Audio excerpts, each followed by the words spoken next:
Salut, j'espère que tu vas super bien. Dans cette vidéo, on nous demande est-ce que E et F sont-ils indépendants?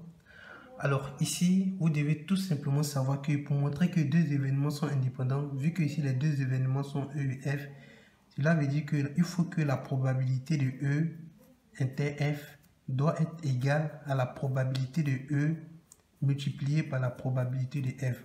C'est lorsque cette égalité est respectée qu'on dit les deux événements sont indépendants.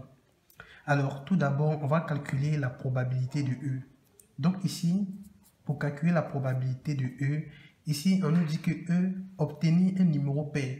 Alors, tout ce qu'on sait, on sait qu'on a un dé de 6 faces. Donc, de façon générale, voici l'univers qui est 1, 2, 3, 4, 5, 6. C'est-à-dire tout simplement que les faces du dé. On nous dit obtenir un numéro pair. Alors quand on voit très bien ici, on voit que les numéros pairs, on a 2, on a 4, on a 6. Donc on a 3 numéros qui sont les numéros pairs. Ce qui veut dire que la probabilité de E, c'est 3 sur 6. Vu qu'on a 3 numéros sur l'ensemble des 6. Donc les 3 sur 6 font directement 1,5. Alors on a la probabilité de E. On va maintenant calculer la probabilité de F. La probabilité de F égale, ici on nous dit obtenir un multiple de 3. Alors lorsqu'on dit multiple de 3, cela veut dire tout simplement que quels sont les nombres que lorsqu'on divise par 3 ne donnent pas les nombres à virgule. Alors de 1 jusqu'à 6, quand on voit très bien ici, lorsqu'on divise 3 divisé par 3, ça fait 1, ça ne donne pas nombre à virgule. Donc 3 aussi est un multiple de 3.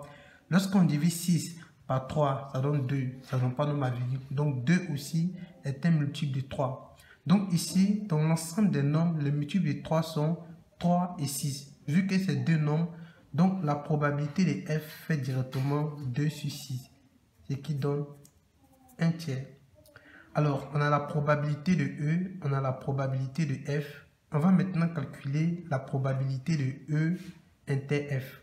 Alors, donc pour trouver la probabilité de E inter F, il faut trouver le rapport entre ces deux événements qui sont E et F. Alors ici, on nous a dit que l'événement E obtenir un numéro pair. On sait que les numéros pairs, on a 2, 4 et 6. Alors, pour l'événement F, tout en sachant que ça c'est l'événement E, pour l'événement F, on dit obtenir un multiple de 3. Alors, le multiple de 3, on a dit qu'on a 3 et 6 en fonction de ce qu'on a là, donc F. Quel est le rapport entre ces deux événements? On voit que ici on a 6 et ici aussi on a 6. Donc, vu qu'on a un nombre qui les relie, les deux événements, ce qui veut dire que la probabilité de E inter F, ça fait 1 sur les 6, parce que c'est un nombre qui les relie. Donc, on va essayer de voir à travers les différents calculs, est-ce que cette égalité est respectée. On va calculer la probabilité de E multipliée par la probabilité de F pour voir. Donc, probabilité de E multipliée par la probabilité de F égale. La probabilité de E, on a trouvé 1,5, multiplié par la probabilité de F, on a trouvé 1 tiers. Et quand on calcule les deux, ça fait directement 1 sixième.